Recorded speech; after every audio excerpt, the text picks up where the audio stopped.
Let me tell you, I had my Helix mattress for several years now. I noticed how great I'm sleeping throughout the night, how energized I feel in the morning. The energy gives me enough strength to get through long days. Helix is the award-winning mattress brand recommended by many, me included, for improving sleep. I've been sleeping better. I had to scrap my old mattress, had it forever, got a new one, got one in every room in my house from Helix.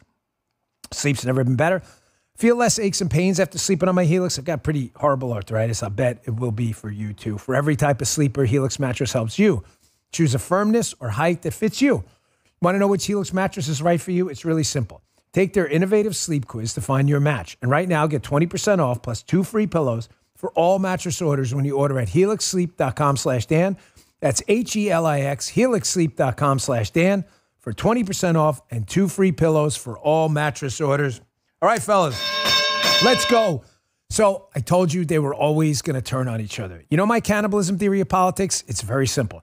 It's the right doesn't give a shit about the left. We ignore these people and make fun of them. That's why the mainstream media, liberal hack goons are losing their audience and we're not. Because we're right and they're wrong, so we can make fun of them. You can't make fun of someone if you're always wrong and they're always right. Because then you just look like bitter that you're wrong. You get what I'm saying? We're on the right side of it. So as we ignore these people and they try to cancel us, I told you we were going to tune them out. But because they can't give up canceling each other and making people look stupid, because that's what liberalism is. It's a hierarchy and trying to subjugate people, that they're eventually going to cannibalize and eat each other as they try to seek power and authority in beating up people, politically and otherwise. You get what I'm talking about? Here you see in action. Tell me here, this isn't famed neurosurgeon Dr. Jill Biden, one of the legendary medical doctors anywhere on earth, Dr. Jill Biden. Tell me she's not throwing shade at Kamala Harris here with this clip. This is the cannibalism theory in action. This just happened. Check this out. Oh, I hope that you all feel that sense of, peace and light, and that just for a moment when you leave here today that you feel, a sense of joy. Because I think we all need we all need to feel joy now during this time of the season, during this time. So anyway, okay, now I'll start. You're all reading into that. Oh, no, they're not reading into it. They didn't need to read into it. It read all itself by itself. There was no reading into it necessary. Someone in the chat just brought up Uncle Brosy. I had totally forgotten about Uncle Brosy and the cannibals eating Uncle Brosy. I forgot that, the Uncle Brosy clip. I just wanted to throw it out there because our batting average, Justin, is what? 1,000 kids. That is correct. I told you they were going to start eating themselves alive. And it's little things like this. This is how, do you think she wasn't taking a shot at Kamala Harris's Ren and Stimpy, happy, happy, joy, joy campaign? Happy, happy, joy, joy, joy. We always give Stimson J. Cat a shout out, but we leave Ren out of it. There's Ren Hort. There you go. Say hello, fellas. Happy, happy, joy, joy, joy. There you go. I'll leave them up until we play this video here. So we had some breaking news on the radio show yesterday. If you missed any of the show, Congressman Jeff Van Drew, this growing UFO, UAP drone scandal in New Jersey. And folks, I get it. Everybody's got an opinion. For the listeners out there who seem upset at me for having an opinion on the matter, you're entitled to yours too. I'm not upset at you. This is not symmetric. You're upset at me. I'm not upset at you. If you have a different opinion, that's fine. That's perfectly okay. However, it's the Dan Bongino show. I'm going to give you my opinion based on what I believe are a series of facts and data points. I believe it is some foreign adversary doing this. If it's not in New Jersey, it's elsewhere. We know about the China spy balloon, fact. We know about key sources telling us about China buying land around U.S. military facilities, fact. What the hell do you think they're doing this for? They're doing it to surveil the United States in case there's some kind of a world war. So they have an idea of what our critical infrastructure looks like. This isn't hard. You can have whatever theory you want. I'm just telling you, Occam's razor, this is something foreign, not something necessarily exotic, and they know there's nothing we're going to do about it. So, is it Iran? Is there a ship offshore? I don't know. I tend to lean more towards China. Iran's got its own issues right now. But here was Congressman Van Drew from New Jersey on my show yesterday, and he's sticking by this story. So, check this out, and you can make your own decision. Take a listen. So, where do we stand with this? Are you getting any answers? I mean, you're a sitting congressman. Are they giving you the runaround too? So here's the deal. Yes, they're giving everybody the runaround. So you're correct. It is scary at any level because if they know what's going on and they are hiding it, that's wrong. If they don't know what's going on and they are at that level of incompetence, which is very possible, that is terrible and that is frightening as well. Here's what I know. I know that there are no commercial enterprises within the continental United States that have this capability that we know of. There are no hobbyists that have this capability that we know of. We can't imagine that the U.S. government would be flying all these drones, some of them that are the size of minibuses, in the air that we know of. We can't imagine the U.S. government would do that and scare its people.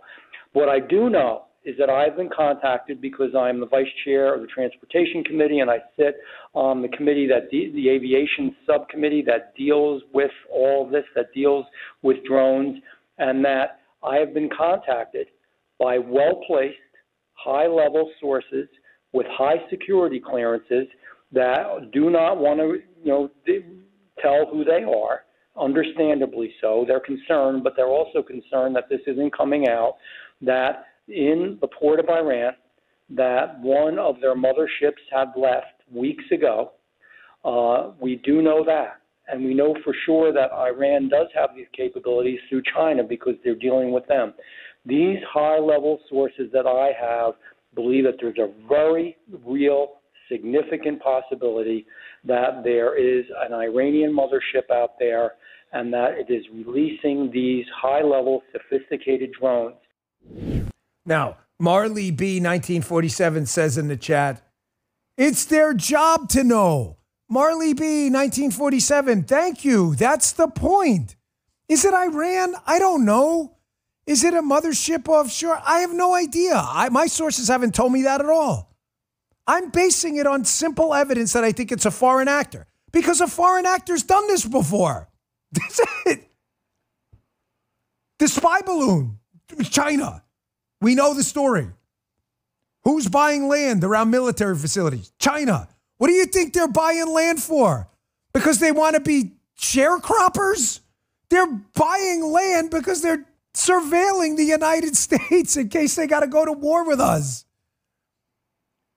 When in doubt, always pick the explanation that requires you to assume the least, not the most. You're free to have your own opinion on it. Now, you know my rule with the left, right?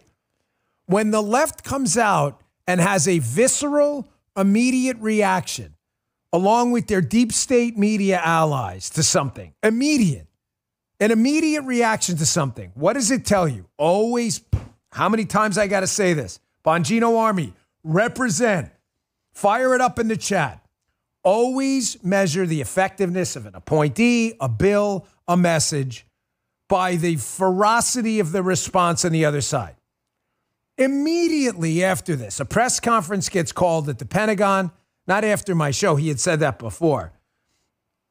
Congressman Van Drew. The Pentagon calls a press conference, and there's this question from Catherine Herridge, who we know is kind of, not Catherine Herridge. I'm sorry. Catherine Herridge, a great reporter. What's the other? Whatever it is. Griffin. She's totally in there with the Pentagon people. It's like, this is, to me, just seems like an obvious setup, this whole thing. I want you to listen to them, feverishly deny this. But they just told us from the White House hours before this, they don't know what they are. So they don't know what they are, but they know it's not that. Can someone explain? Now I'm sure it's a foreign adversary. Check this out. Representative Jeff Van Drew, who is a Republican from New Jersey, was just on the air saying that Iran launched a mothership probably about a month ago that contains these drones, and that mothership is off the coast of the east coast of the United States. Is there any truth to that? There is not any truth to that. There is no Iranian ship off the coast of the United States, and there's no so-called mothership launching drones towards the United States. Folks, I don't understand something. Someone in the chat, please explain this to me. Explain it to me like I'm still wearing diapers. Pretend I'm really stupid for a second, please. The White House, state police in New Jersey, the governor, local mayors, local cops, nobody has an answer about what this is. No one. All they can tell you is we don't know. So if you don't know, how can you draw a conclusion that it's not Iran? How do you draw a conclusion that it's not a danger? How? I don't understand if you don't know. Now, you may say, well, they can prove it because we have no evidence that there's an Iranian ship offshore. You don't? Okay, is it coming out of a cargo container shipped from somewhere? I mean, they're drones. Folks, they're bullshitting us. I'm telling you. The batting average on this show is a freaking 1,000. If you watch, you know. This is probably a foreign actor. These deep state people in the Pentagon and elsewhere don't want to acknowledge our failure to do anything about basic aerial surveillance to technology because they don't want to look weak.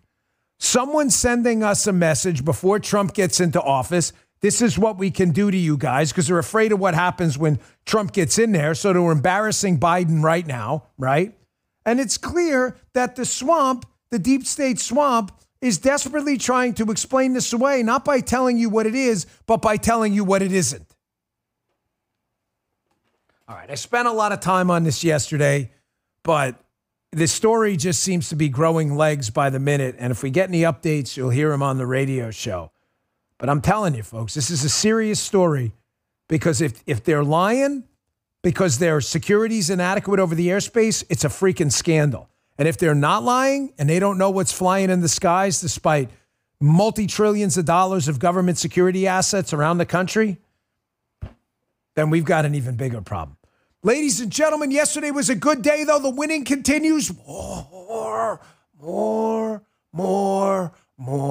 Just keep it coming. Keep it rolling. Let that more roller coaster keep going up and down because I am having a grand old time post-election, waiting eagerly for Donald Trump to raise his right hand as the victories pile up. What happened yesterday? Well, what happened yesterday is our disgraced FBI director, Christopher Wray, which, by the way, if this January 6th Inspector General report comes out later on the show, and I'll get to cover it on radio if it comes out today, I don't think it's a coinky-dink that this guy announces his resignation yesterday because there may be a lot of dirty little details on there. Here is Fox reporting on Christopher Wray, disgraced FBI director, now, thankfully, for the sake of the country, resigning. Good riddance. See you later. Don't let the door hit you in the ass. Check this out. FBI Director Christopher Wray has announced that he is going to be ending his tenure as the FBI director earlier than the end of his 10-year term, which, again, is not surprising, as Donald Trump has said he wants Kash Patel to head up the FBI in the new administration. David Spunt, live at the Justice Department with the breaking news for us. David? Well, John, Christopher Wray, the FBI director, is making this announcement right now in an all-staff town hall with thousands of FBI employees across the country. He says now is his time to go. No, now isn't the time to go. Time for you to go was seconds after you got hired. I mean, this guy's practically worse than Jim Comey, the level of malfeasance and misfeasance we've seen in the FBI since this guy's been in charge. Folks, it's important now that we don't let sleeping dogs lie, okay? Christopher Wray's FBI was responsible for a lot of malicious, I believe, illegal behavior and certainly unconstitutional behavior. And if we let it go, what's the problem? Well, the problem is it's going to happen again because there's no penalty for it.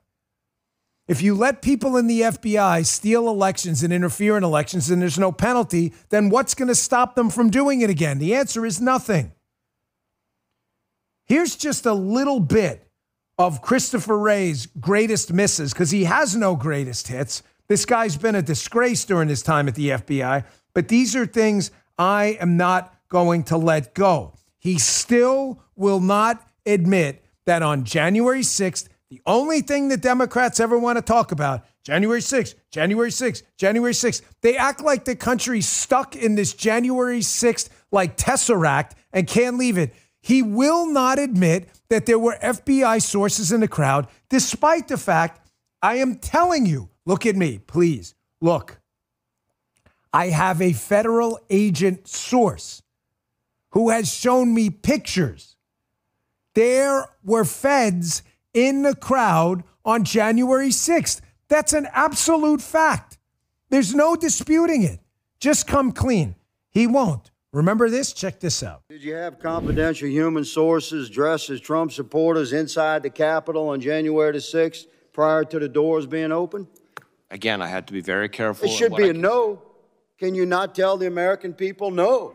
We did not have confidential human sources dressed as Trump supporters positioned inside the Capitol. Gentleman's time has expired. You should not read anything into my decision not to share information. Director Wray, confidential human gentleman's sources. time has. How many individuals were either FBI employees or people that the FBI had made contact with were in the January 6th entry of the Capitol and surrounding area?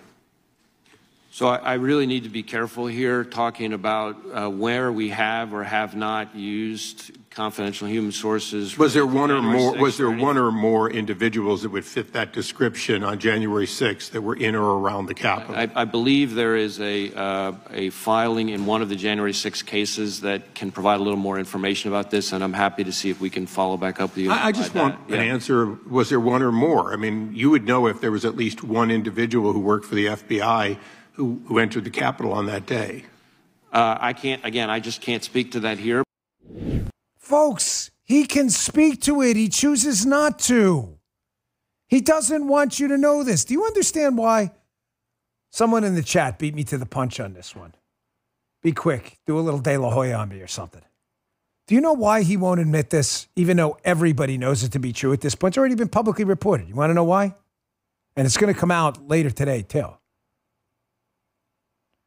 Because if you find out that there may have been people working with the FBI, now don't assume they're all, I'm telling you there were federal agents in the crowd. That's a fact. Everybody got it? So I don't want my words to be misconstrued. There were definitely federal agents in the crowd, and probably a lot of them. That's not so much, I think, what they're hiding, okay? There are always counter surveillance people and stuff in crowds everywhere. That's not even news. Inauguration day, there's going to be feds all over the place in the crowd. They're sitting there working counter surveillance, looking for stuff. I get it. That's not the scandal here, folks. This is what I think a lot of the reporters are missing. What I want to know is were there FBI assets in the crowd? In other words, people pretending to be, say, the Proud Boys or something else, working for the FBI, who were there specifically to gin up and agitate and provoke violence. That's the question I want answered. And then with federal agents nearby watching the whole thing. That's what I want to know. And that's the question I know some people, Julie's asking and Darren, but a lot of others are missing. That's the reason he won't say it. And by the way, I can't say it enough. Right?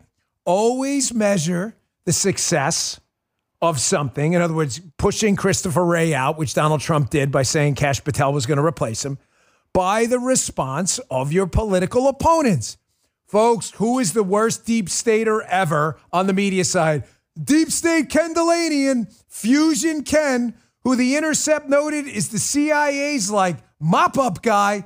Ken Delanian at NBC is a mouthpiece for the deep state. You might as well consider this guy a de facto intelligence officer of the United States. This guy is the mouthpiece. When the deep state wants to say something, they say to him, they are very upset about Christopher Wray stepping aside because they know the rocks are going to get overturned. Listen to Fusion Ken, and this is how you know replacing him with Kash Patel was a really damn good idea. Watch this. And this really marks the end of what was a delicate dance for Christopher Wray, where he tried for years to keep the FBI away from partisan politics and stay off of Donald Trump's enemies list, even as the FBI was running investigations of Mr. Trump.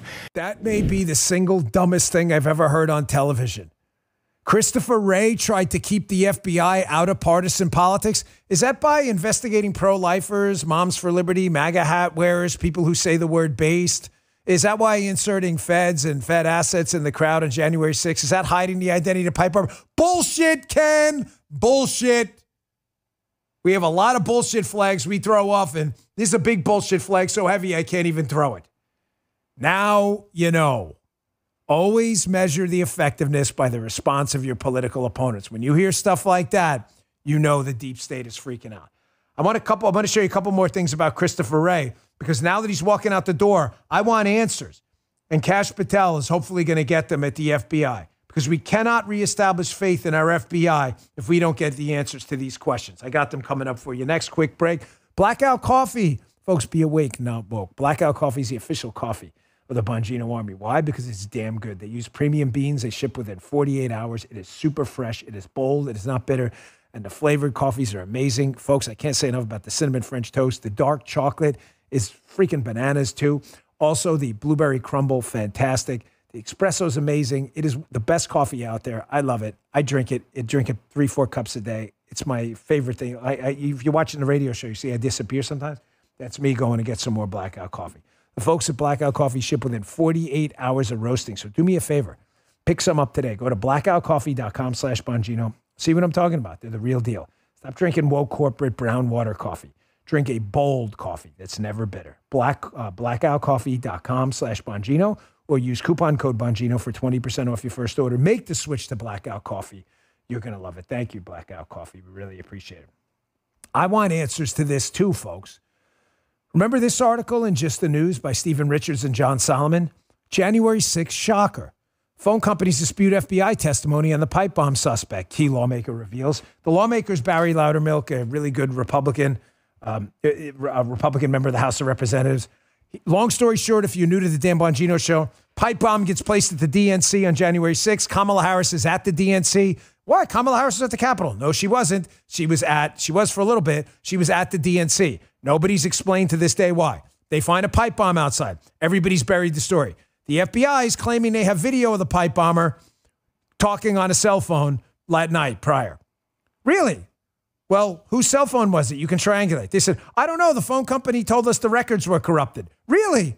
After Donald Trump won the election, as if on cue, the phone company says, they weren't corrupted. We've got the records. In other words, ladies and gentlemen, you understand they know who this person is and they just don't want to tell you? You understand that, right? Let's hope we get an answer about that. Christopher Wray's not going to give it to you because the guy is a buffoon. That's why. And he's a phony and a fake and a fraud. And I hope he lives the rest of his life outside of politics because this guy was just really, really bad at this. Here, I want you to watch this. This is Tom Massey, fantastic congressman from Kentucky. He's asking Christopher Wray about this specific thing in the phone records. I want an answer from this. And hopefully Kash Patel's going to get it. Who the hell is this guy? The pipe bomber guy. You know who it is. We have the phone records and you're lying about them. Watch this exchange. Some of the information that we found in that interview was that phone data that could have helped to identify the pipe bomber was corrupted, was unusable. He also wasn't sure who found or how the second bomb was found at the DNC. Do you know how the second bomb was found at the DNC? And when do you plan on answering our letter? Well, as to the letter, I will work with the department to make sure we can figure out what information we can provide. As you know, this is a very active, ongoing investigation, and there are some restrictions on that, but we will do we our can best handle classified information, and we fund your department, and so you need to provide that. It's not, respectfully, it's not an issue of classification. It's an issue of commenting on ongoing criminal investigations, which is something that by longstanding department policy we are restricted in doing. And in fact, the last administration actually strengthened those policies partly That's not our policy, though, and we fund you. So let's move on. Do you know how the second pipe bomb, can you tell us how the second pipe bomb was found at the DNC? Again, I'm not going to get into that here. 900 days ago is when this happened, and you said you had total confidence we'd apprehend the subject. Folks, do you understand how full of shit this guy is? He keeps falling back on this. We can't comment on an ongoing investigation. You have what you're claiming is a major, you, the FBI deep staters, you're saying it. You're telling us this was a massive Chewbacca-led insurrection that almost led to the downfall of the United States. Have you not? You arrested 700 people over it. That's how serious you told us this was. You've got a ringleader, a guy who planted a bomb on January 6th. You know who it is. You don't want to tell the nation? Think about it, folks. You knew the identity of all of these people involved in all these other crimes instantly. Put them up, be on the lookout for. They don't want, there's no bolo or anything? Have you thought about that? They have the name of the guy, and they just don't want to tell you. Why? Because it's one of them. It is definitely an inside job. 100%. They know the name. They know the name. They have the phone records of the guy on the phone. He's the only one there. It gets even worse. Right after Kamala Harris arrives, some guy walks up and finds the bomb. Finds the bomb and goes over and talks to the cops and Secret Service. Hey, there's a bomb there. You would think the FBI would be pretty open. Yeah, we interviewed this person. We interviewed the pipe bomber, all this stuff. Listen to Christopher Wray, who, again, cannot answer a simple question. This guy is garbage. He is a lying fraud. He is involved and is knee-deep in one of the biggest scandals in American history involving January 6th. Listen to this. If that person found the pipe bomb, would they be a suspect?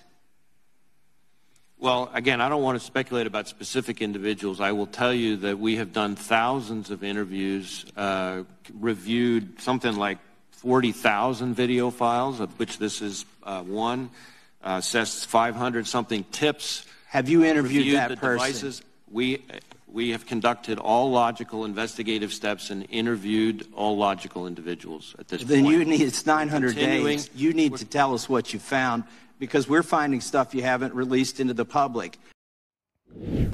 I can't believe people fall for this guy's bullshit. Lefties, I'm going to move on to Cash in a second, because Cash is asking all the right questions. Cash Patel, who's going to be, who's very likely right now to be his successor at the FBI. Even if you're a lefty, right, and you're really stupid, you're one of the liberals listening to this show that has been vaccinated to facts and has a skull 72 inches thick, I'm just asking you a simple question. You told us, right? You told us. Folks in the chat tell me I'm wrong. Did the left not tell us this is the worst insurrection in human history? Chewbacca was going to be the viceroy of the Northeastern Territories. The whole country was going to fall. Worse than Pearl Harbor, worse than the Civil War. You told us that. We were like, yeah, that seems like just a tad bit of hyperbole there for a riot. That seems like a tad bit hyperbolic. Just a tad. You now have a suspect. You could put a B on the lookout for the MAGA terrorist. Put his picture everywhere. Bolo, be on the lookout for this guy. You know who he is. And strangely, they won't tell us. Liberals, I know you're dumb, but really, aren't even you with your general lack of aptitude and achievement in life, aren't you saying to yourself right now, you know what, that damn Bongino's not crazy. That is kind of weird. I mean, we did tell him MAGA terrorists were going to destroy the country. And now we've got an opportunity to put out a bolo for a MAGA terrorist, and we're not doing it. It's so weird. It's almost like they're hiding something, right? Because they are. Not everything's an inside job. This one is. 100%. Not even 99.5. Wait till Cash gets in there. By the way, this guy's asking all the right questions about that and more, and Ukraine money too. People have questions. We want answers. We pay for this stuff. The FBI and everything else. Quick break. We'll get back to that. Nothing delivers comfort and joy quite like the unrivaled quality and taste of Omaha Steaks. It's guaranteed perfection every single bite. Right now, you can save on unforgettable gifts with 50% off site-wide at omahasteaks.com. Plus, score an extra $30 off with promo code Bongino. 5 generations of experience they have, consistently delivering the world's best steak experience. And the gifting experts at Omaha Steaks made it easy to deliver the perfect gift with thoughtfully curated gift packages featuring your gourmet favorites. Paul and I have been stocking up. We typically don't do a lot of entertaining, except this year. We just moved in the house, a housewarming party, the birthday party coming up tomorrow. We got a whole bunch of stuff. We're going to be serving a lot of Omaha Steaks. From their legendary steaks to their perfectly sized desserts, save 50% off site-wide for a limited time at omahasteaks.com. Plus, our listeners get an extra $30 off with promo code Bongino. That's 50% off at Omaha, O-M-A-H-A, omahasteaks.com, and an extra $30 off with promo code Bongino. Minimum purchase may apply. And our last sponsor before we get back to the show and this Cash Patel clip, which is going to open your eyes here. What's the best gift this holiday season? Taking decades or years off of your appearance. There's only 2 weeks left to get the Genucell jawline treatment with dual peptide and MDL technology. Genucel's most advanced ever. The jawline treatment not only helps tighten saggy jawlines, but plump the outer layers of the skin to help contour, define, sculpt the jawline and neck within minutes.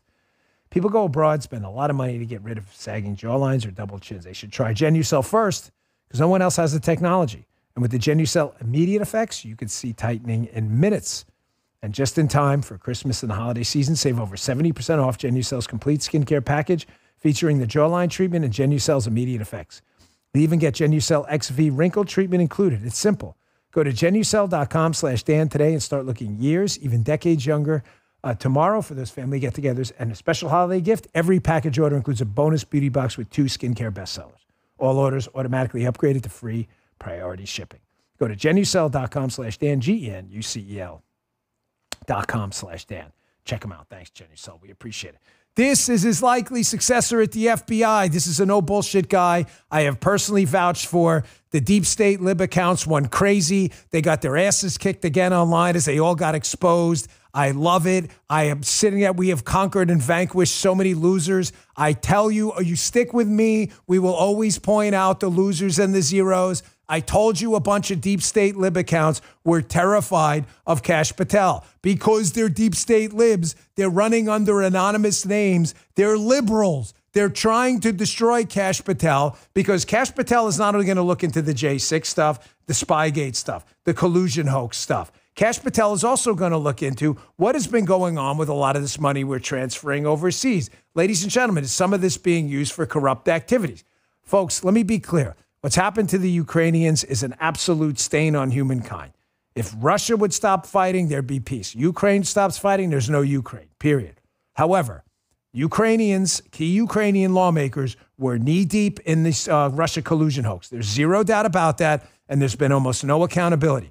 That has nothing to do with the war portion, but this does. We're sending a lot of money over there, folks. We're sending money for a war effort, okay? Whether you agree with it or not, it's there. And if it's going to go there, it better damn well fund weapons acquisition and not fund corrupt activities. Ukraine doesn't have the best record here, and it's our responsibility to look into it. Here's another reason the deep state lib accounts are terrified of Kash Patel. Check this out. I've asked this Congress to investigate where has this money gone. The American people are owed that answer because it's our money. It's our taxpayer dollars. And there's a lot of really good reason to be concerned because, the Ukraine was known as a, place of corruption, a place for money laundering. Yeah. It's not like we sent $1 billion, as if that was even a small number to begin with, right? We've sent 100 times that to one country. I don't know how this Congress is allowed to get away with it. Do you see why the deep state accounts and the lib accounts are terrified of this guy? I'm telling you, you're being played. That's why we always win. Because we know exactly who to warn you about. And then they freak out and they panic when we expose them because they continue to get their asses handed to them. They're afraid of this guy. That's why. Because there's billions of dollars at stake to going like this, looking the other way. So what do? You go anonymously attack him online. Kash Patel secretly got Martian genes in him. He's going to infiltrate the White House. And idiots believe it. They're afraid of this guy. This guy's been openly talking about questions you've had forever. You may say to yourself, fairly or not, right? You may say, well, fairly or not, that's probably a poor way to say it, but you may say to yourself, I disagree with Ukrainian spending. But even if you do, disagree on funding the war in Ukraine, even if you do, can we at least agree if we're going to send our money there, then it should at least be spent on what we say we should spend it on. Buy this weapons system, not like buy off a politician, right? Even if you disagree. This is why they hate this guy. Please, trust me. I've told you, our batting average is 1,000 here. We have vanquished many a foe on exactly this. Toy with the Bongino army. You're going to always lose. There's a reason we're the #1 live stream. It's because we're always on the right side here, man. It's because we do our homework and we obey the Bongino rule and we don't fall for sucker stuff online. Folks, Pete Hegseth, the war on Pete Hegseth is continuing as well. Pete is another victim of this. Maybe not in the way Kash Patel, there's a different attack going on Kash Patel by deep staters and libs.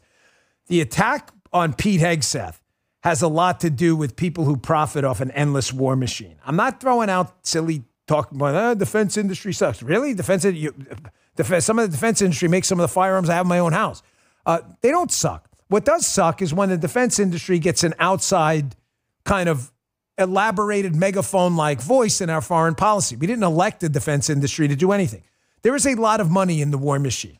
Pete Hegseth is going to ask about these foreign interventions we're engaged in. He's going to ask a critical question. Why are we there? Nobody wants people asking questions. They want the Mark Milley type and whatever who are just like, yeah, okay, whatever, let's do it.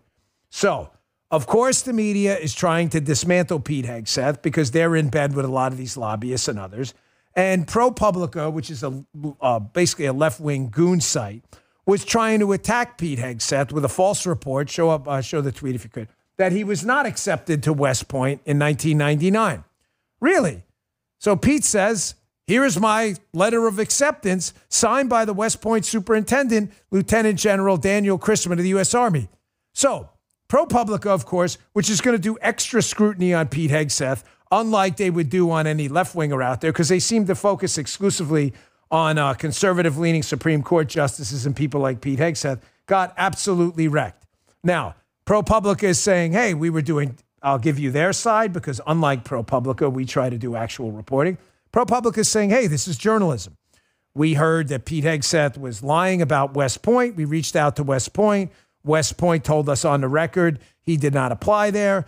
They're saying clearly we were wrong, therefore we didn't publish the story. Folks, this is about intent. You know what they were doing. And now the West Point was forced to issue a statement. A review of our records indicates Hegseth was offered admission to West Point in 1999, but did not attend. They say it was an incorrect statement from whatever, their admissions department or whatever it is. Folks, I'm sorry, but I just don't believe any of it. I just don't. I'm so tired of the media attack jobs on these people. They fabricated a narrative in their head. In real life, it turned out to be false. They were emailing around about this thing. This isn't the kind of scrutiny left-wingers get. You know, however much you hate the media, I promise you, it is not enough. They will never call out left-wing BS. Here's a perfect example. I want to contrast these two stories. I put that first for a reason. Here we have a story that's making the news, and ProPublica was trying to advance before they got shut down, about a completely false, ridiculous story. Pete Hegseth did not get accepted to West Point. Absolutely fake and false, okay? Because they're subjecting Pete to scrutiny they never subject the left to. Here's an example of something ProPublica. I'd be very impressed if they did this story. Here's Bill Clinton on The View the other day, yesterday, the day before, it doesn't matter. Bill Clinton's a guest on The View. He says something on The View, patently false, debunked by every serious journalist out there, including unserious journalists like the Washington Post. He's talking about Hillary Clinton and her emails. Do you see a concerted left-wing effort right now today to attack him like they attack Hegseth? No, you don't. They're going to let the whole thing go because the left-wingers said it, because there's two different standards. Actually, there's one standard. We're in charge and you're not. Check this out.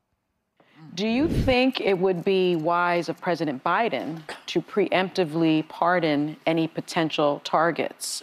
What about your wife, Hillary Clinton?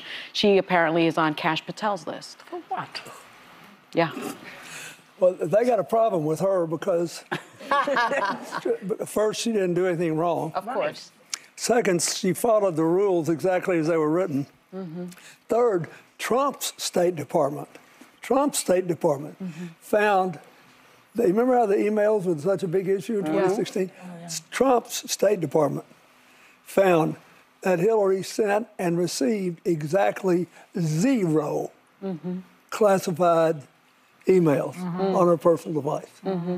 It was a made-up, phony story. Yeah. Do you see the hierarchy system where when you're the left, right, the media, and you're in charge, you don't give a shit about looking like hypocrites. You just protect your own because you're insulating the top from power so they can subjugate people beneath them. Washington Post, Glenn Kessler. I mean, you want to talk about even these left-wing lunatics. Clinton's claims about receiving or sending classified material on a private email system. They had to update the fact check to a new 4 Pinocchio rating from 2. That's how much bullshit he just said right there. Folks, she did receive classified information. They wiped the markings off some of the documents. Everybody knows that. But because he's a left-winger, he's protected. This is why they are so afraid of AI. You get where I'm going with this?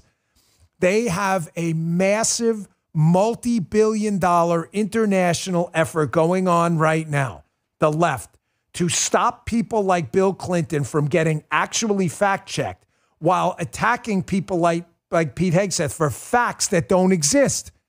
And what they do is when something comes out they don't like, they just label it misinformation or disinformation as a way to censor it. This is a multi-billion-dollar business, censorship for them. Here's Molly Hemingway on Fox describing the hundreds of millions of dollars that went into this in the Biden administration, trying to censor people. They never, ever, ever can have you see the truth. They're afraid you'll never vote Democrat again. Check this out. All right, let's talk about misinformation and how much money is being spent on it. The Biden administration collectively has spent $267 million to combat misinformation. Look at the increase in spending from 2017, when just $316,000 was spent on it. It topped out in 2022 at $75.8 million. The administration says, oh, we had to spend this money because so many people were saying things that were wrong about COVID. Well, yeah, and some of that came from the government. Well, John, this is absolutely one of the most important issues facing the country right now. We have federal agencies engaged in the suppression of speech and debate that the federal government disagrees with. That is in no way the job of the federal government to weigh in on what Americans are saying and how they talk about it. They put it under the guise of fighting misinformation or disinformation, fact-checking they claim they're doing, news literacy. It is a complete violation of the First Amendment. The amount of money going into it is amazing. Folks, the censorship business is a staple of current liberal left-wing politics. Why would you have to censor people if you felt like the information you were putting out there was factually accurate? Why? I don't understand.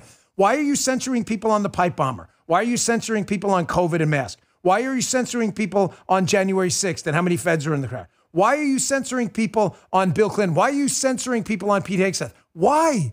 They're doing it because they're afraid you are going to see the truth. This is what bothers them about AI. I promised you yesterday a follow-up to this segment. This is fascinating. This is this guy, Mark Andreessen, big tech investor. Played a clip from him yesterday talking about how, if you missed yesterday's clip, you can watch the podcast. But the gist of it was that he was investing in some AI companies, and the government came to him and said, don't put your money in there. We're going to control all the AI anyway. Don't even bother. And he was like, wait, what? What do you mean you guys are going to control AI?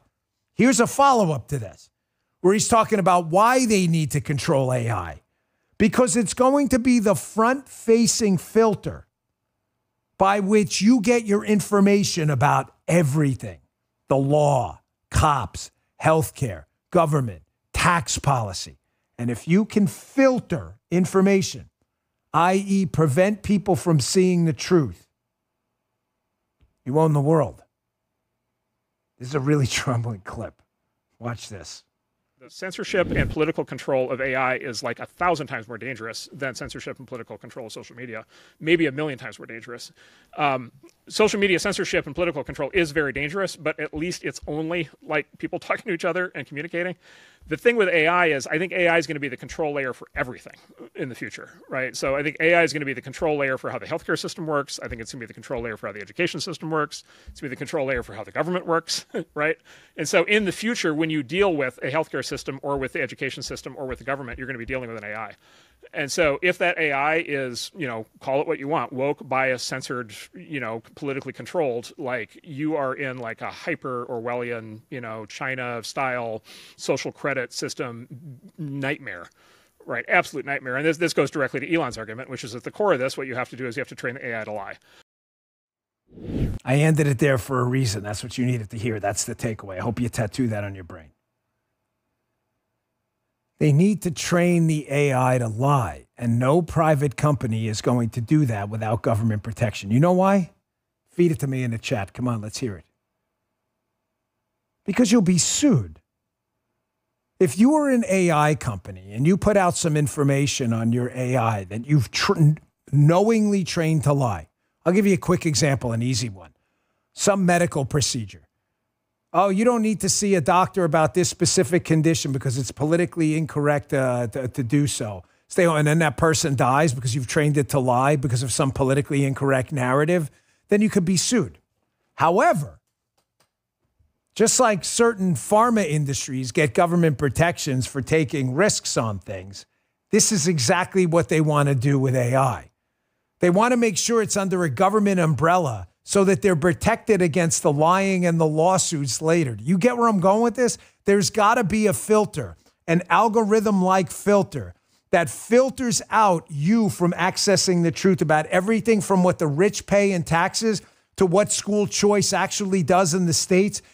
Because if you start looking it up and you're an impressionable voter, you'll never vote Democrat again. They can't have that. That's the problem. They need to train it to lie. And it's not easy to do without government interference, without worrying about massive liability problems and everything else. And here's another reason. If you're just a really simple market reason, say there's no government involvement at all, AI is going to tell you the truth. If one AI tells you the truth and another one's run by a bunch of liberals at some company called Scroogle or whatever, no one's going to use the AI that lies because people generally want accurate information. They're going to go to the AI from whatever, conservative AI dot whatever, and they're going to say, hey, man, I thought these were both intelligent. How come this one's given a different answer? And people are going to realize they're being lied to. Either way, it blows. Do you get where I'm going with this? Either way, it blows up the left-wing media symbiote that's engaged in propaganda forever. Places like Wikipedia will no longer credibly exist with a functioning AI.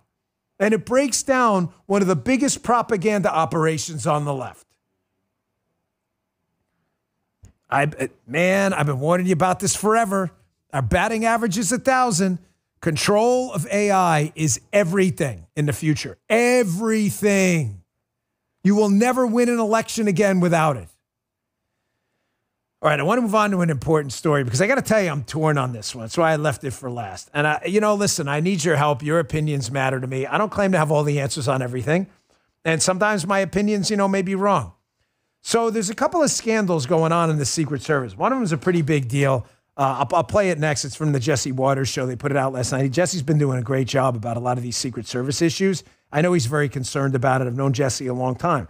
He wants to make sure President Trump and all the protectees stay alive. But this broke the other day as well. Susan Crabtree's an excellent reporter. You should follow her on X. She's at Susan Crabtree, common spelling.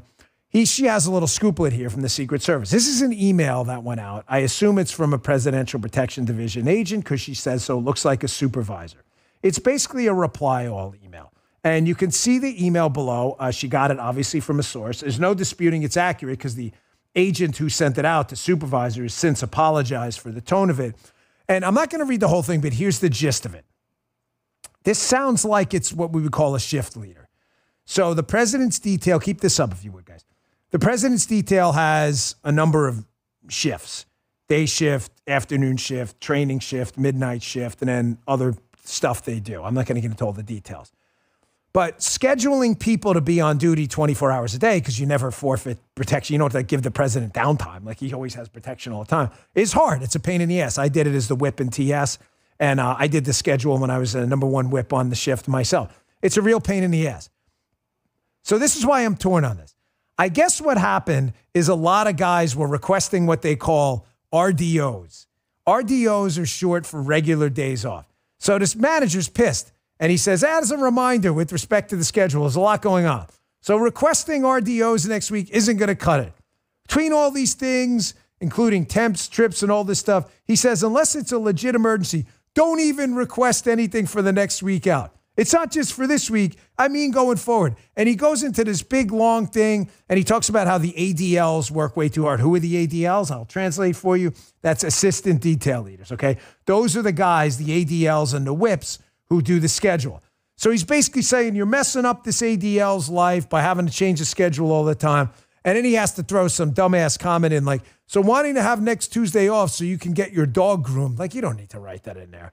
And he's basically saying, don't even bother requesting this stuff. This caused a whole big shit show controversy in the Secret Service. Now, I'm kind of torn on this. And again, I don't pretend to know it all. Unpopular opinions, they're opinions too, but I owe you the truth because the show's always going to be authentic. When I was on the detail and we didn't have any of these security problems, airspace was secure, nothing happened at protectees on my watch or any time I was over on the detail at all, okay? We had a pretty good group of guys who knew what they were doing. Weren't perfect, but, we had a pretty good group of guys.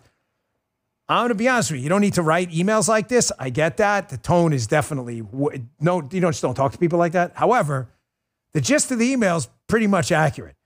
If you're going to go in the Secret Service and you want to do the protection detail in the Secret Service, then folks, there's really, if you take a day off, if you're requesting a day off, the shift has, I'm just going to throw a number. It's not the real number, I promise you, but let's say the shift around the president has 15 guys on it. There's 15 guys protecting President Biden right now. If someone requests an RDO or an SDO, scheduled day off, that's unplanned, someone else who had a day off has to come in. And you don't work short, ever, on the detail. So I get it. The tone is kind of like, I'm just saying, like, someone gets effed over bad. Someone who had a day off to go to his kid's birthday party now has to cancel to fill in for the other guy. So I get why some of the agents were pissed off. You shouldn't talk to the guys like this. They're busting their asses, and I love you guys. But when I was there, this is the way it pretty much went down. I mean, if you got a day off and you get called in, it pretty much sucks. I want to play this too. This happened on Jesse Waters' show last night. This is some relatively new information. Apparently, there was an engagement with remember the golf course incident with Donald Trump? They had the potential assassin right there waiting in the woods. And then there's an engagement with the Secret Service. This is some new stuff. Check this out and some commentary on the other side. 2 new revelations from the Trump Assassination Task Force. According to their report, the Secret Service agent who spotted Ryan Ruth in the bushes outside Trump's golf course was only 5 feet away when he opened fire and missed him. Not once, not twice, 6 times. He missed him 6 times from 5 feet. How does a trained agent who passed the firearms test miss a target away, 5 feet away? That's not all. The report says the Secret Service found out at 2:30 in the morning that Trump would be golfing later that day, but they didn't secure the course, allowing Ruth to camp out for 12 hours before anyone saw him. Meanwhile, Ruth appeared in federal court this morning and his legal team signaling they're going to go with the insanity defense. How convenient. Ruth's public defender said he has had multiple meetings with a mental health expert while in jail, and the witnesses who saw him before the arrest say he was hallucinating and delusional. Of course. Prosecutors also revealed that Ruth has been doing a lot more writing behind bars than initially reported. Ruth has written nearly 40 letters to news outlets in an attempt to persuade them that he's an honorable guy, but they were intercepted before they reached their targets. We also know that only 17 of the 18 cell phones found in Ruth's possession belong to him. Why does he have 18 cell phones? And wait, he has 17, so who owns the last phone? And why did Ruth have it? Okay, there's a number of takeaways there. I want to focus on a couple. Obviously, we've got to get the marksmanship issue down. Folks, the Secret Service motto about firearms when I was there, and I'm pretty sure still today, is you are responsible for every round. The core of that being, if you're going to unleash a round anywhere near the president, then you damn well better hit something, and it better not be one of the good guys. It's easy for me to Monday morning quarterback anything. I'm just saying this is what we do. And if we've got to up the firearms requals to weekly instead of monthly, if it's got to be more tactical rather than paper shooting, fine. But we need a director in there. That's why I keep talking about this, who understands this stuff, and we need a premium on shooting. Because I'm telling you, when I was there, a lot of guys skipped their training requirements, and it happened a lot. So that may have something to do with this, may not. But second, folks, how the hell was there no pre-operation surveillance done to detect this guy that he was sitting there all this time? I cannot believe that they went to a golf course. They knew he was going to hours in advance, and nobody went out there and did any pre-op surveillance. Is such an act of misfeasance, borderline malfeasance, that people should have been fired over it. It's disgraceful. We need a director in there to clean this thing up, man. This is way past the point of like, oh, my bad. Someone's going to die if we don't get this done soon. They need to get going on this quick because the people in charge now are, folks, they're calcified in their thinking. They're never going to change anything because they can't. They need fresh blood in there. It is a train wreck over there. If you want to tune in, you can check it out on Rumble and Locals. The last hour, of course, is for local subscribers. We're doing a conversion, by the way, soon over to Rumble Premium, so hang out. I got a few questions about that from listeners. Here's a tweet from Congressman Van Drew. Folks, I have no reason to believe this guy's lying about any of this. He says, first, a Chinese spy balloon drifted across U.S. airspace for a week. Yeah, that's right. Now, unidentified drones are flying over New Jersey, avoiding radar detection. Gaps, listen to the last line. Gaps in our airspace are being exploited, and because of it, the safety of Americans is at risk. Dan, you're throwing this out there. You think it may be China or some foreign adversary. Why? Because I'm listening to people who are in the know in the area who are probably being told things but can't say it. Gaps in our airspace are being exploited, and because of it, the safety of Americans is at risk. This is the congressman in that area. Watch this interview with him on Fox talking about these drone orb UAP sightings in the area. I want you to listen carefully to the language. Sometimes they know things, but they don't want to say things. Check this out. You see, Trump National Golf Club isn't far from the Picatinny Arsenal military base, which some thought may be behind the drones. But the base tells Fox News, quote, while the source and cause of these aircraft operating in our area remain unknown, we can confirm that they are not the result of any Picatinny Arsenal-related activities. Now, Fox News also spoke with Congressman Jeff Van Drew of New Jersey. He said it doesn't appear the pilots of these drones are breaking any laws, rules, or regulations. They're staying out of restricted airspace, which he says is an indication that they know what they're doing. I do not believe it's the U.S. military, and if it is, and if they're doing exercises, shame on them for the disorganized way they are doing it. I don't believe it is them. I am hopeful it is not a foreign adversary, yet I do worry about that. Yeah, and this will be a main topic of conversation at a House hearing on Capitol Hill today that starts at 2 o'clock, focused on the safety implications of drone technology. And Congressman Van Drew tells Fox that the United States is behind, specifically China, with this technology, and that we need to do a better job of defending against and integrating drone technology. We'll send it back to you, Dana. Folks, the congressman in and around the area is, quote, hoping that the U.S. is not behind this China thing. He's hoping it's not a foreign adversary. Listen, hope is not a solution. Now, I'm reading a Rumble chat while the clip is playing, and I get it. No matter what you say in this, I love everyone in the chat. Obviously, everybody's here. We open up the chat so you can have your opinion. No matter what you say, you piss people off.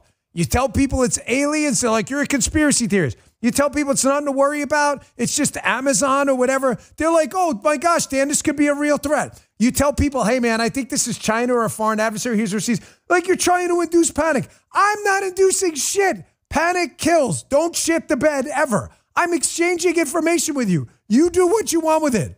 My job is to get you information, period.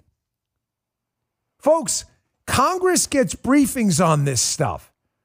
Congress gets briefings on this stuff because they got to fund a lot of this stuff. Now, not to be clear, not every member of Congress, depending on your committee, is going to get a briefing on every little detail of what's going on. And with this deep state we have that is terrified of their shortcomings and inadequacies, knowing there's a new administration coming in, I believe we're being tested right now. Someone's sending a message. Look what they've been hiding from you. Watch. Just pay attention to the story. The footprints are all there. Here's another congresswoman I know pretty well, Nicole Maliotakis. She represents the area, northern New Jersey, New York, the Verrazano Bridge, which if you know New York, you know the Verrazano Bridge very well. It's in the New York, New Jersey area with that connection point, right?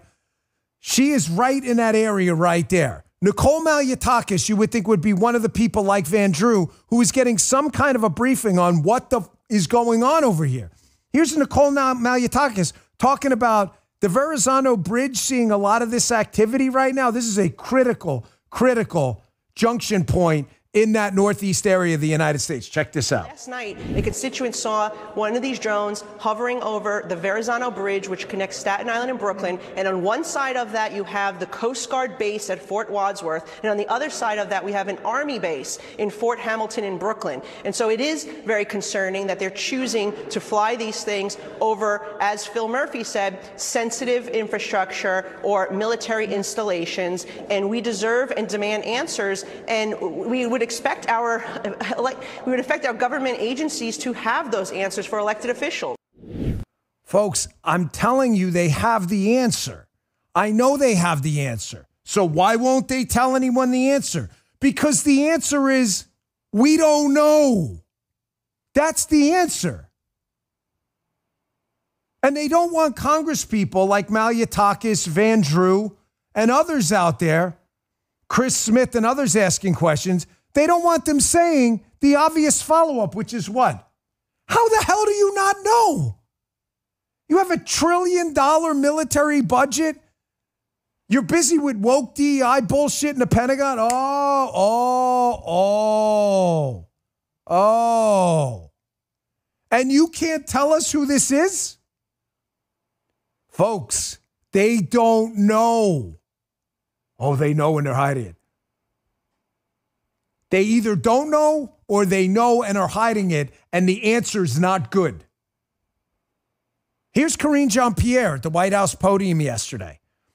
Totally, completely incompetent, looking annoyed at the question, because I'm telling you, Biden does not want to admit, while they were busy reorienting the Pentagon to be a social justice organization around the world, that our airspace is completely at risk from technologies we both do and don't understand and don't know what to do with.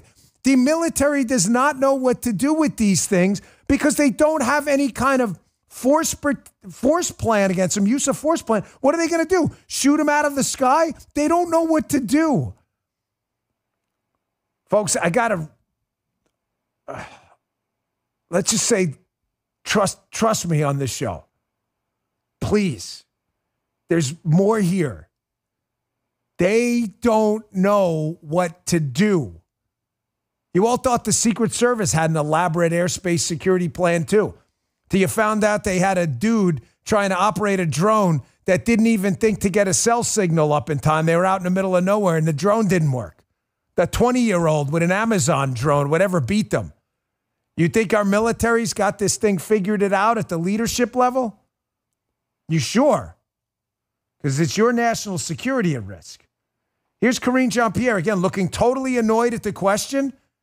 Folks, they're not giving you an answer because I'm telling you they don't know or they know and they just don't want to tell you. Check this out. There have been repeated drone sightings in the Northeast, especially in New Jersey. These are not small drones, some of them pretty large. They're flying at low altitudes, they're flying in flocks. Has the president been briefed on this situation? So we are certainly aware, the president is aware. So we are closely tracking the activity and coordinating closely with relevant agency, including DHS and FBI, to continue to investigate these incidents.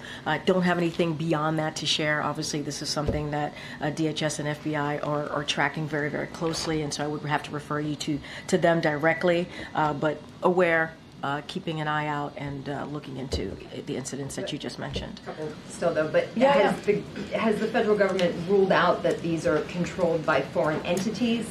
Yeah. And do you know if they're conducting surveillance over these areas? I cannot make any kind of predictions or comments about that specifically from here. This is something that DHS is looking at and FBI, so I would have to refer you to them. I don't have anything beyond that. We're tracking this very closely. Obviously, we're all aware of the incidents that have been reported. I'm not going to go into what they could be or could not be from here. That is something that obviously is being looked at as those respective agencies that I mentioned. When was the president briefed on this? I don't have a timeline, but he certainly has been made aware of this. You don't have a timeline, but he's been made aware of it. What, you just don't remember when? It sounds like kind of a BFD, a big freaking deal. airspace in the sensitive area of the United States seems to be infiltrated by objects you're claiming in a public podium. You have no freaking idea what they are. Folks, listen, man. Nobody panic now. We have a powerful military. We're not going to be invaded tomorrow by aliens or China, okay? Forget the panic line, okay? You don't shit the bed no matter what. Concern? You have to be freaking crazy to not be concerned about this story. Because there's only two scenarios. I can't say this enough. Either they have no idea who has violated our domestic airspace in sensitive areas, which is a 10 out of 10 on the what the hell is going on meter, or a 9 out of 10, which is they do know, they can't do anything about it, and they're lying to you about it. That's maybe a 9.5. It gets even worse. By the way, Karine Jean-Pierre, here's the key line. DHS, Department of Homeland Security, for the liberals listening, and the FBI are closely tracking it. How closely? They can't figure it out? Did you follow one of these things? Did you see where it landed? Are you tracking it on airspace? Folks, I'm going to put a little cap on this thing in a minute, and you're going to see what I mean. Holman Jenkins at the Wall Street Journal has been reporting on this forever. He's a great reporter. This is not new, this story about airspace violations. And he's going to explain to you in this piece exactly what I've been telling you. That there's a whole lot going on here, and they're afraid of Donald Trump and Pete Hegseth coming into the Pentagon as Commander-in-Chief and Defense Secretary going, what the hell's been on our airspace for the last 5 years? And them going, I don't know, man. What do you mean you don't know? This is a bigger story. Here's an FBI agent up on Capitol Hill yesterday being questioned about this UFO phenomenon. I think the most disturbing answer is the last 10 seconds where, again, this guy's on the record here and he says, hey, man, I wish we knew, but we just don't know. How do you not know? You seem to know everything about a pee-pee hoax and a fake tape and spying on Donald Trump. You don't know what's flying over the skies in the northeast of the United States. Come on, bro. Do better. Watch this. FBI and our Newark field office, along with the state and local partners there, the Bureau is actively investigating the situation you mentioned, just the unexplained sighting of drone activity over that part of New Jersey, including proximity to sensitive sites and areas of concern. So we do not attribute that to an individual or a group yet. We're investigating, but I don't have an answer of who's responsible for that, of one or more people that are responsible for those drone flights. But we're actively investigating. What the Bureau has done to aid our state and local partners is what we generally do, enlist the help of the interagency, enlist the help of the public. There's a tip line there, that 1-800-CALL-FBI, tips.fbi, for information from the public that could help us resolve this.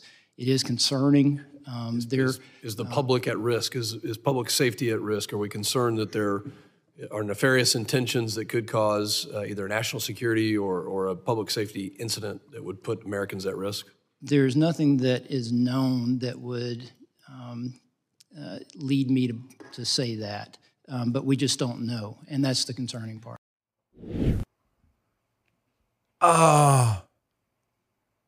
He just doesn't know if the public's at risk, and that's the concerning part? Yeah, that is the concerning part. Folks, you know I don't cover these kind of clickbaity stories. This is not one of those things. You have a bunch of people in a constitutional republic we've entrusted with power who don't like to look stupid. They don't want to look stupid, okay? They'll lie to you. They'll give you a fake answer. They'll obfuscate, but they don't want to look stupid. And come on, let's be honest. They'll be commies. scumbags, everything else. They'll lie, but saying in public you don't know is generally not a good thing. They don't like to do that. You've now got Jeff Van Drew, congressman, I don't know, from New Jersey. Malliotakis, congresswoman, New York, New Jersey area, New York, New Jersey area. I don't know. Karine Jean-Pierre, she doesn't know anything. She's like, I don't know. That's not unusual for her. You got FBI agent. Hey, man, I don't know. Does anybody know? Justin says, I don't know if anybody knows. I don't know either. I'm telling you, this is some foreign adversary who is scoping out something sensitive. The reason, by the way, it's a hot spot in New Jersey is because it's a very population-dense area and a lot of people are seeing it. I'm not so sure this isn't happening all over the country. Matter of fact, there have been reports elsewhere as well. I'm going to play for you one more. You know what? I'm going to take a quick break, and after this, I'm going to play one more for you.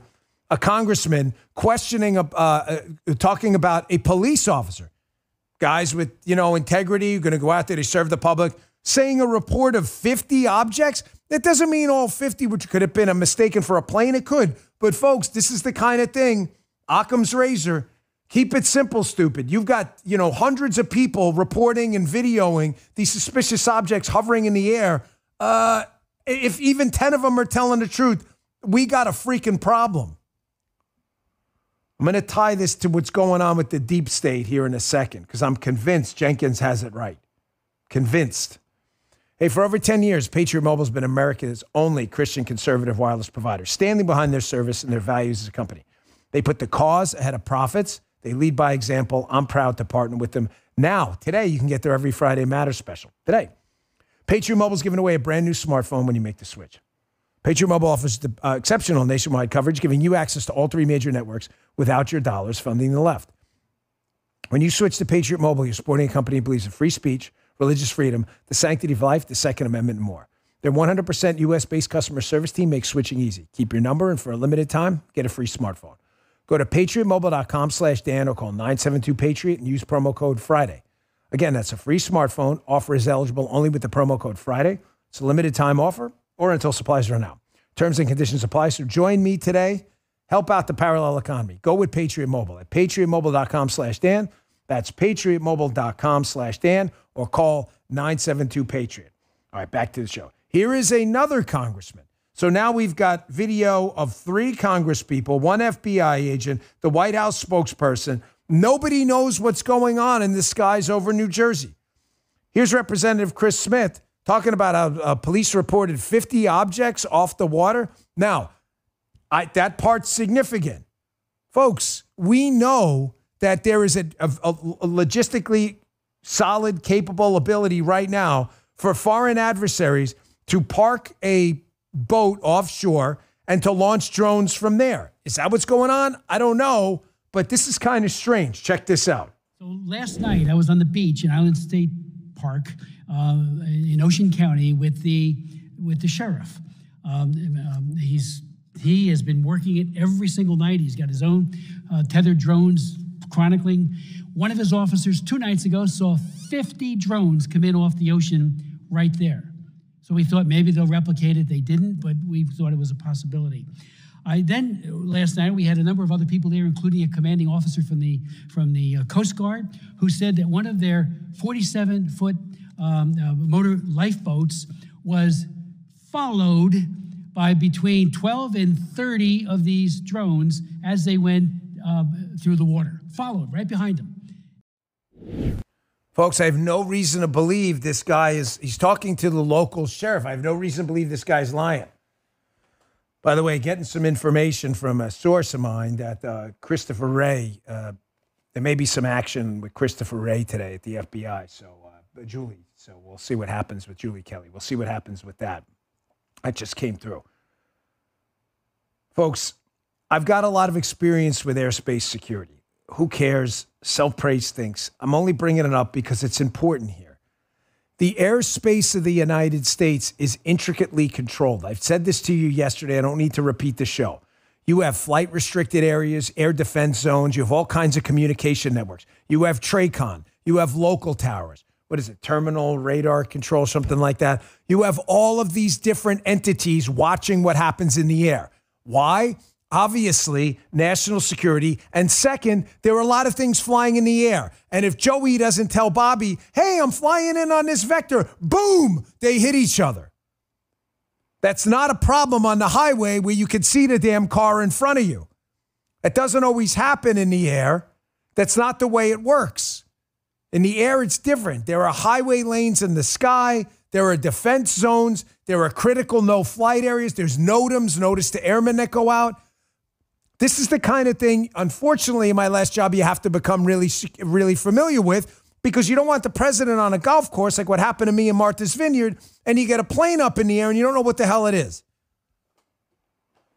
Luckily, it wasn't a threat when it happened. I was on a golf course with Obama and Bloomberg at the time in Martha's Vineyard, and we had a pretty heavy airspace violation, and it could have been something serious. And the problem with airspace is it's not the fast ones you got to worry about. They'll usually buzz right over you. It's the low and slows you got to worry about, because they're the ones that come in low and slow and can hit you. Folks, everybody knows what's in the air. How the hell do we not know this? They know who it is. I think this is China sending a message. I think it is China or a foreign adversary sending a message after the election. Look what we can do. We're now embarrassing you guys, and we're going to make your people ask questions now. I really do. I think this is them sending a message. Look what we can do to try to send some shivers down through the spine of this national security apparatus before Donald Trump takes office. Now, what am I basing this on? I have not gone deep in the weeds on this topic, but I promise you I've been following it closely. And one of the guys I've been reading is Holman Jenkins at the Wall Street Journal.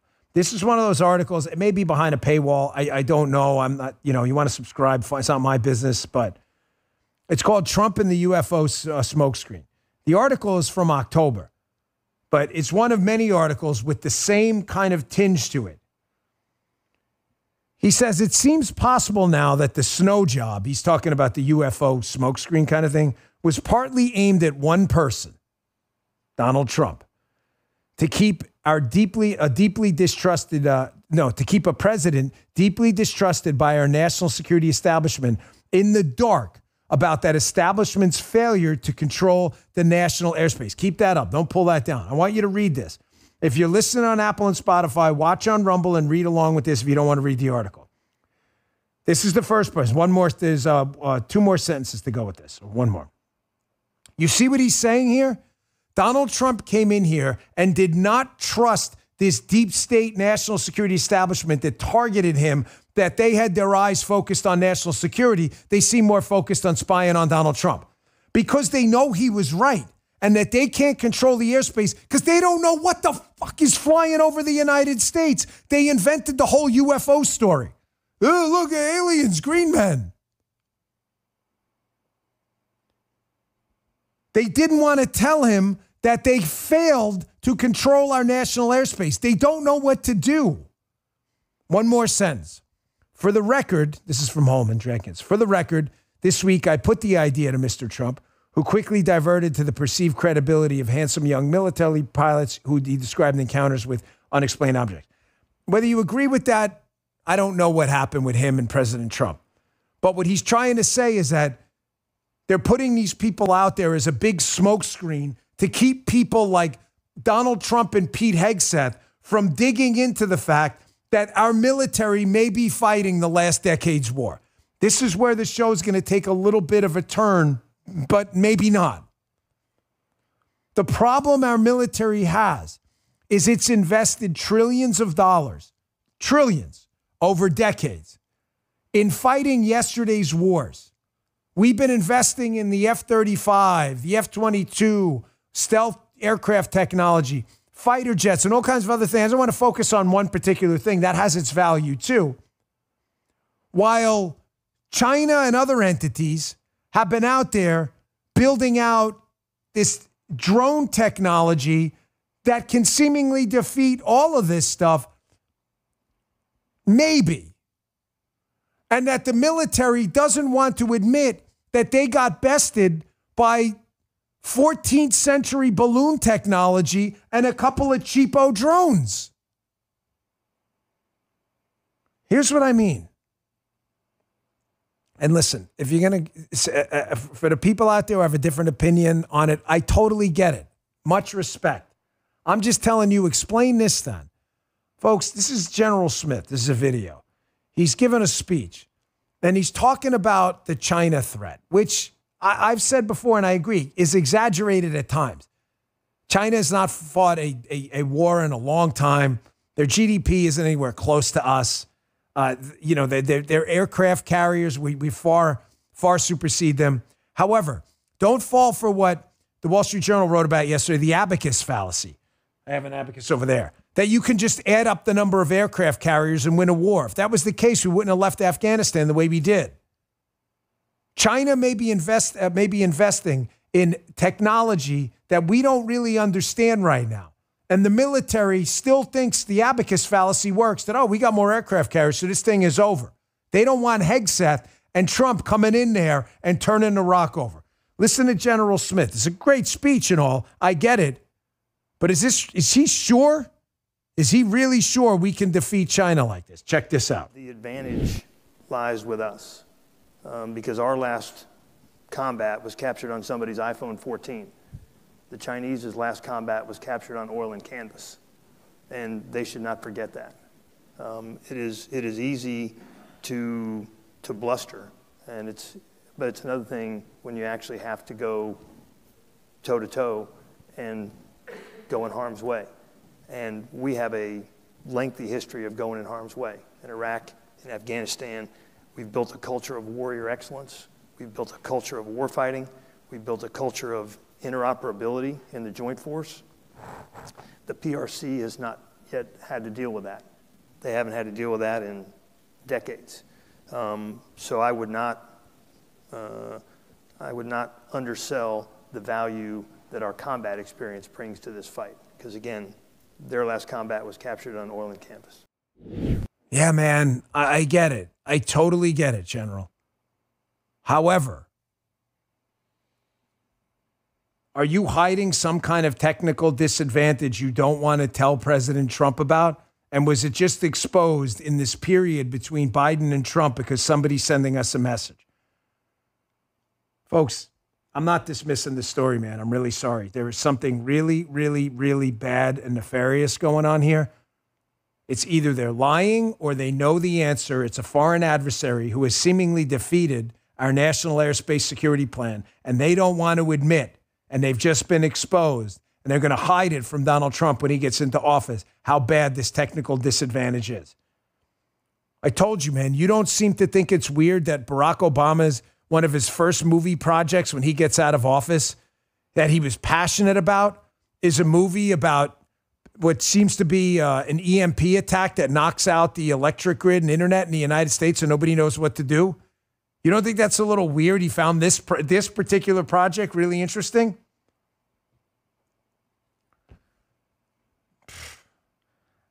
I got more coming up. I had Julie Kelly on yesterday too, folks. We're going to talk about talking about the federal presence, January 6th, all kinds of stuff. The IG report coming out. Adam Schiff seems worried. Hegseth, big show. Stay tuned.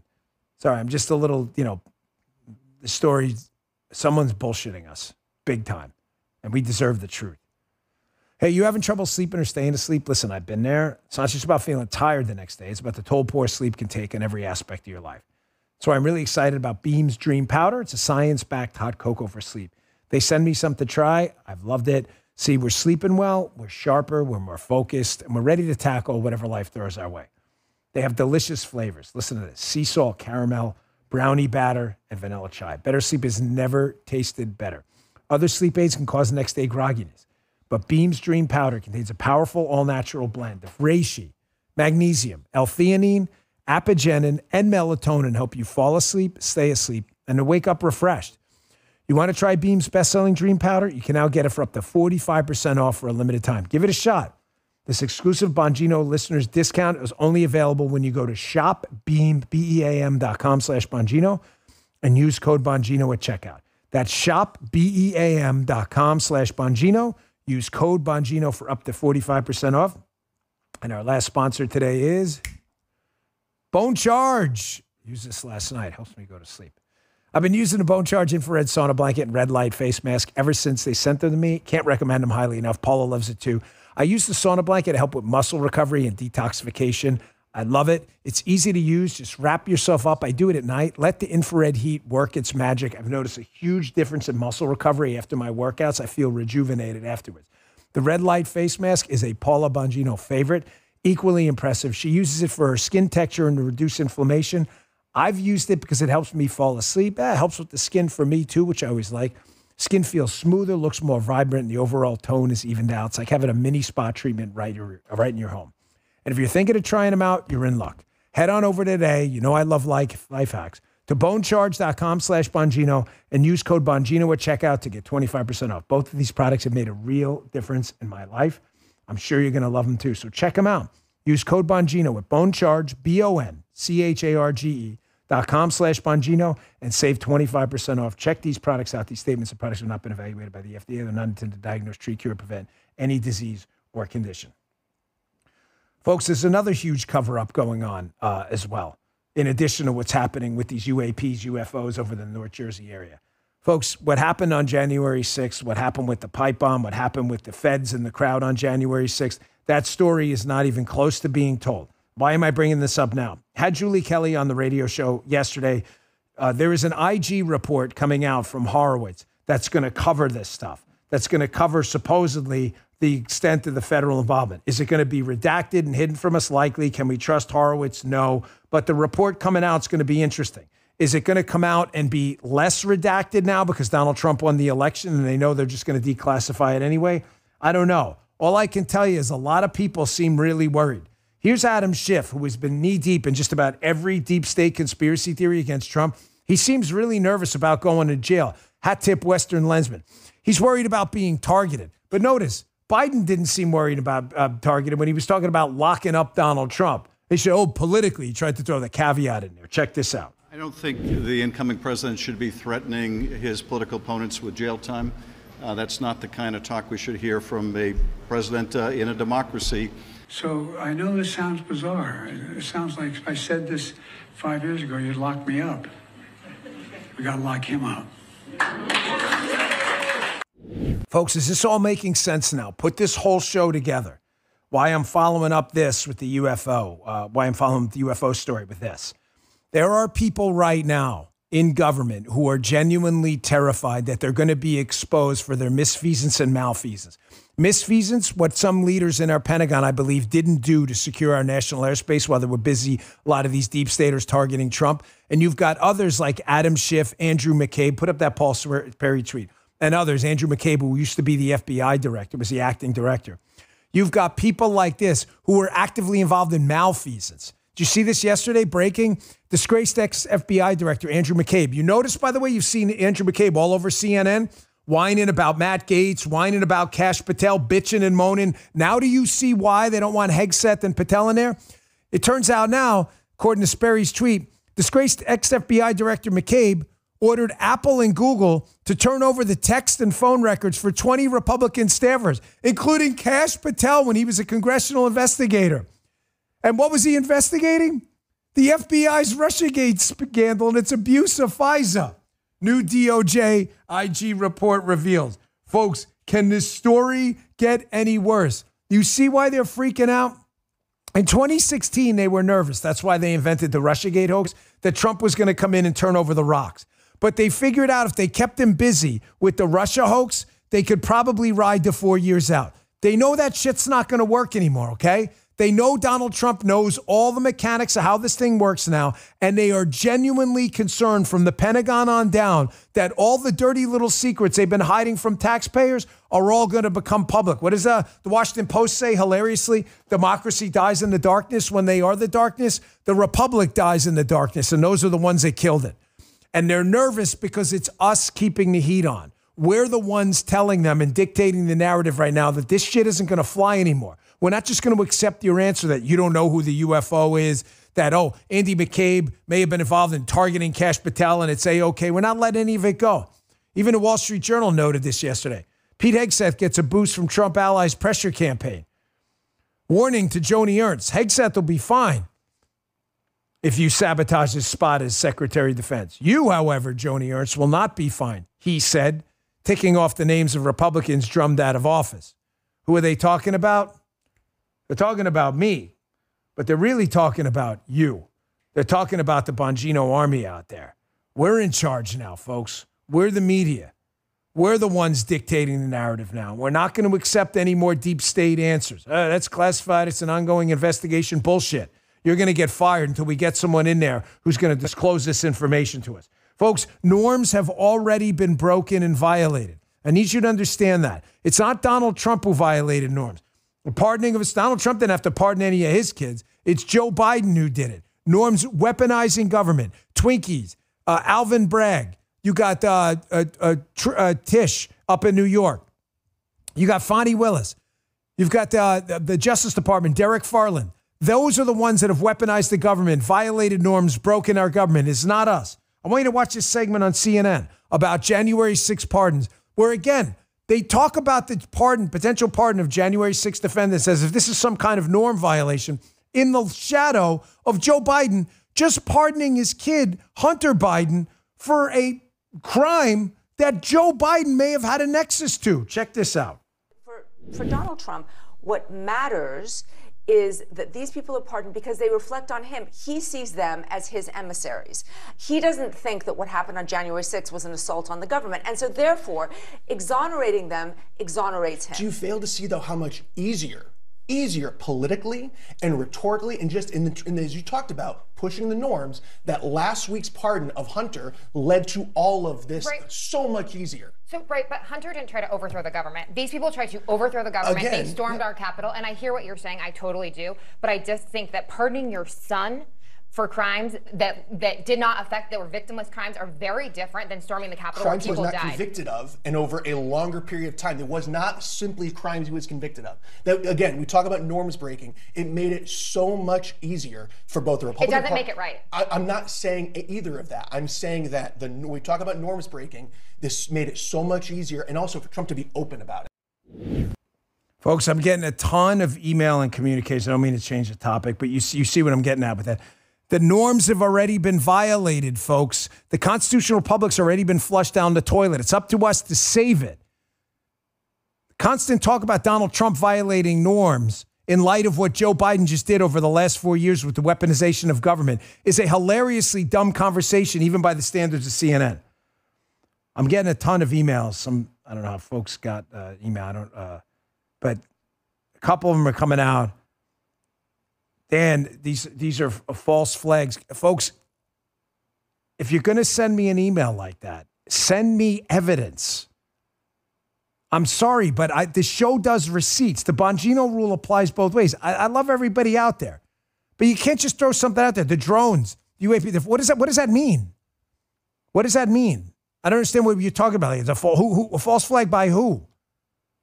If you're going to send me some evidence, fine. Like if Joe Biden tomorrow wanted to start a war to say rescue his legacy with Russia and said, these are Russian drones that start a nuke, I'd say, yeah, that's pretty good evidence.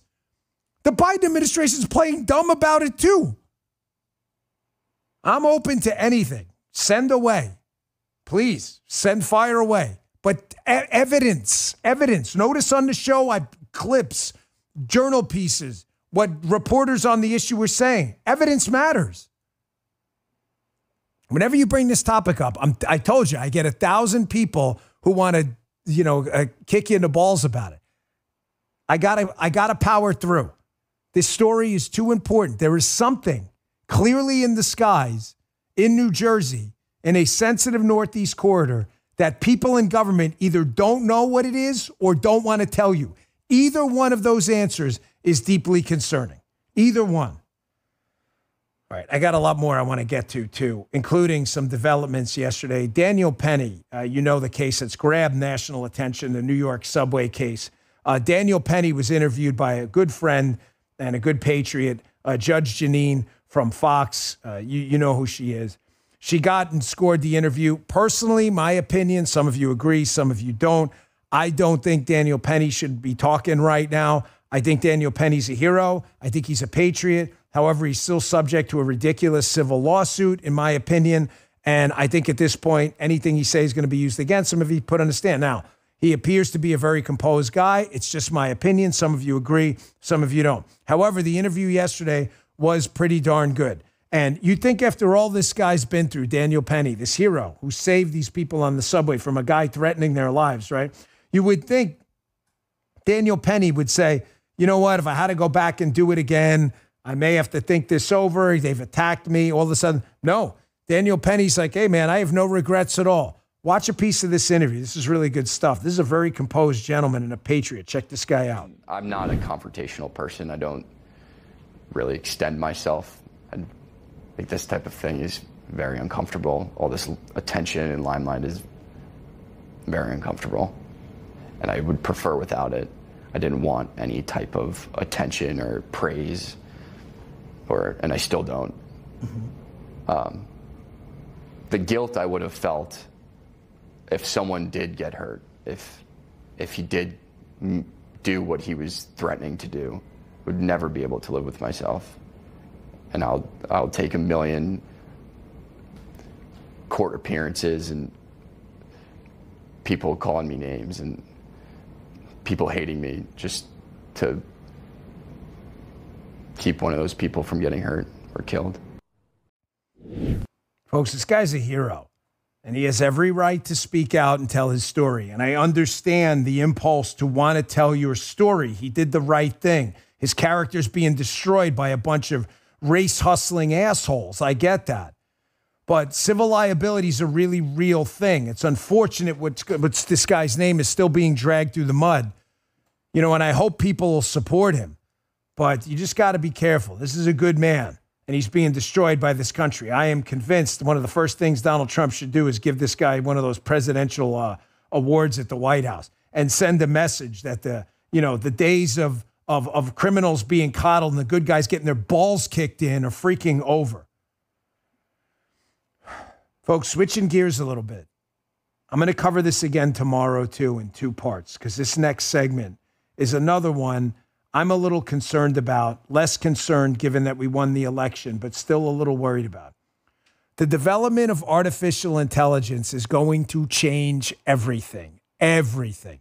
I don't know if you've seen X Twitter today, but there's all these stories out there now about this Google program or Google computer that figured out in seconds or minutes what would have taken a quintillion years or whatever, and talking about parallel universes. It's a long story. The point is, between quantum computing, which we're on the cusp of something really special with, and AI, I'm telling you that we're looking at a revolution similar to what happened with the Industrial Revolution and electricity. I'm not telling you, however, it is all going to be good, a technology smarter than us. I've been very concerned about this for a long time, because if it's smarter than us, we don't understand what it's doing. I gave you the example all the time about my dog in the backyard. A bird died in the backyard one time, right? The dog's been in the backyard 1,000 times. One day, the dog goes into this area. She always goes. I see the dead bird. I start screaming at her because she wants to go sniff or chew on the dead bird. Lucy, the dog doesn't understand. She's been in that spot 1,000 times. She's just like, wow, my owner's really mean. He's yelling at me. That's us with AI. You are never going to understand why they're yelling at you to stay out of the backyard, because it's smarter than us. The problem with AI is that liberals have a full court press going on right now to make sure they control AI. Folks in the chat, what are they afraid AI is going to do? Come on, you got to know. They are afraid AI is going to finally tell you the truth. I always go the wrong way. Everything's backwards. Flag it. They are terrified. I didn't even intend to go. This UAP UFO story. Quality, good AI, 2-3 years from now, probably tell you in about a quarter of a millisecond what the hell's going on in New Jersey. They don't want you to know this. The government is terrified. Look at the chat blowing up right now. The government is terrified that you're going to ask AI, hey, do the rich pay their fair share of taxes? And it's going to come back and go, not only do they pay their fair share, the richest 1%, pay 40% of the taxes. They're afraid you're going to ask AI. Are police officers killing thousands of unarmed black men in the street? No, that is false. The entire liberal media bullshit, Russian propaganda, PP hoax, Hunter Biden laptop falls apart tomorrow if AI fully develops itself and starts telling people the truth. Listen to me, man. If there is one takeaway from this show over the last 5 years, this is it. This is the battle going forward. The entity that controls AI, government, liberals, commies, is going to rule the world, period.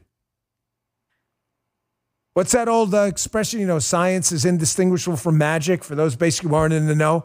Can you imagine what it looked like to primitive societies when the Spanish and others came on these majestic boats over to the Americas? It must have looked like a floating castle.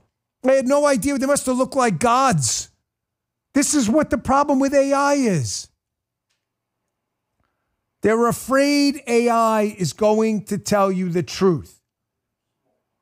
There is a spectacular podcast with Barry Weiss and Mark Andreessen. Mark Andreessen is a decades-long investor in technology. I believe he's got experience with Facebook, internet technology. He goes way back. He did a viral clip on Joe Rogan's show, but he went on Barry Weiss's show, and he was talking about exactly this, that liberals are freaking out over losing control over AI because the propaganda machine will be dead overnight. I'm going to cover this again tomorrow because this is a really, really, really important story. Check this out. We had meetings in D.C. in May where we talked to them about this, and the meetings were absolutely horrifying, and we came out basically deciding we had to endorse Trump. Mark, add so little color to absolutely horrifying. What did you hear in those meetings? They said, look, AI is one of these AI is a technology basically that the government is going to completely control. This is not going to be a startup thing. They actually said flat out to us, don't do AI startups. Like don't fund AI startups. It's not something that we're going to allow to happen. They're not going to be allowed to exist. There's no point. They basically said AI is going to be a game of 2 or 3 big companies working closely with the government. And we're going to basically wrap them in I'm paraphrasing, but we're going to basically wrap them in a government cocoon. We're going to protect them from competition. We're going to control them, and we're going to dictate what they do. And then I said, I don't understand how you're going to lock this down so much because like the math for, AI is like out there and it's being taught everywhere. And, they literally said, during the Cold War, we classified entire areas of physics, and took them out of the research community and like entire branches of physics basically went dark and didn't proceed. And that if we decide we need to, we're going to do the same thing to the math underneath AI. Do you hear that segment? Andreessen's been in on these meetings where government officials are saying, don't even bother investing in AI. We're basically going to take it over. You understand why? Your boy doesn't lie to you. What has 2 thumbs and is always on the right side of the truth? This freaking guy, I told you know how many sources have been telling me this inside government? They are totally freaked out about AI for every reason you can imagine. It is going to be the front layer, which I'll go into again tomorrow, of everything. From medicine to science. You're not going to be able to post online anywhere. If another COVID-like pandemic breaks out, you're not going to be able to post anywhere that masks are bullshit because the AI filter in the front in a microsecond is going to be able to detect who you are, where you are, what you wrote, censor you, and possibly wipe out your account. They won't even need human intervention. The reason the government wants to take over AI is they want to make sure it is properly filtered to make sure the propaganda machine works. They want to make sure, in short, AI lies to you. You won't be able to research a scientific report without it being filtered through an AI filter. Nothing. The whole idea of knowledge is going to completely fall apart because there's not going to be any independent research. Everything is going to go through the filter of a liberal government-run deep state AI. That's why they want to control it. Here, I'll give you a quick example. Here, just play this for me quick. This is Biden yesterday talking about he's leaving office, how wonderful the economy is, all this stuff. The only reason I play this clip is this is the kind of thing where if AI is honest and tells you the truth and is genuinely intelligent, a clip like this will have some kind of AI community note below it telling people how much bullshit this is about how wonderful the economy is. Biden and the left can't have that. Bullshit is their agenda. Here, check this out. Next month, my administration will end and a new administration will begin. Most economists agree the new administration is going to inherit a fairly strong economy, at least at the moment. An economy going through fundamental transformation that's laid out a stronger foundation and a sustainable, broad-based, highly productive growth. That is my profound hope that the new administration will preserve and build on this progress. You understand this is all gaslighting bullshit. Real wages are down. A lot of these jobs are in government business funded by an inflationary death cycle. Many of these jobs went to foreign-born workers. Those are actual facts. I'm not telling you the entire economy in the Biden years has been a disaster. We've had some okay GDP growth. I'm never going to lie to you about that. But the Biden economy, when relative to other successful economies in the past, is a joke, is a nightmare, okay? This is the kind of stuff that if a proper AI filter is applied to it, they're just going to attach to it a bunch of facts and data, and you're going to know this guy's bullshitting you. They want to make sure this thing lies and keeps the lie going. Here's one more I'm going to play for you. Here's another one that would instantly fall apart. Who's the dumbest male member of Congress? Quick, in the chat, who knows? Yes, Dan Goldman. Not the dumbest member, that's AOC. You all know the chart. We've been watching drone footage forever of an invasion at our southern border. We know the numbers. We have said the border's not secure, that the border is under the control of cartels and others. People like lefties like Dan Goldman and Joe Biden and Mayorkas and others have been telling, no, the border's secure. We run the border. That's a conspiracy theory. AI would shut this stuff out instantly. Here's Dan Goldman just the other day admitting what AI would have pointed out right away, that yes, in fact, the border is under control of the cartels. Check this out. By spending that money on immigration judges and on a system that can quickly evaluate asylum claims, we won't have to have a witness here telling us that fentanyl is a problem. We all know fentanyl is a problem. And in fact, we all know that the drug cartels control the border. No, I thought we didn't know. I thought the border was secure. Isn't that what you told? You told us that, right? You said the border was secure.